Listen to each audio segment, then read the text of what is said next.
জানি জানি, এখন অনেকেই হয়তো বলবে যে ঝোল বেশি সবজি কোথায়। আসলে কি বলো তো, সবজি ছিল কিন্তু কম ছিল।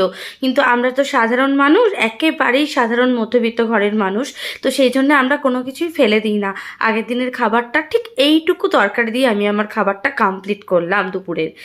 আর একটা কথা কি বলো তো, আমাদের মতন সাধারণ মানুষদের জীবনযাত্রায় যে খুব একটা কিছু নতুন কিছু থাকে এমন কিছু নয়, কিন্তু যেটা থাকে সেটা হচ্ছে সরলতা। আর এই সরলতা দিয়ে আমাদের জীবনটা কাটে। আর ওই দেখো, দেখতে দেখতে সন্ধেবেলায় একটা সুন্দর খাবার চলে এসেছে আমার হাতে। কি বলো তো? হুম, লোভ লাগছে না? আমারও খুব লাগছে। তাই আমি আর দেরি করবো না, চটপট তোমাদেরকে দেখিয়ে ফেলি। সেটা হলো দই বড়া। ইয়েস, দই বড়া খেতে আমার খুব ভালো লাগে। তোমাদেরও আশা করছি খুব ভালো লাগে খেতে। তো চলো, আমি এখন দই বড়াটাকে একটু সুন্দর করে সাজিয়ে গুছিয়ে নিই।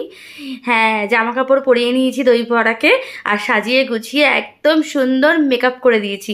তো চলো, এবার আর দই বড়াটাকে রাখা যাচ্ছে না, খেয়ে নিতে হবে চটপট।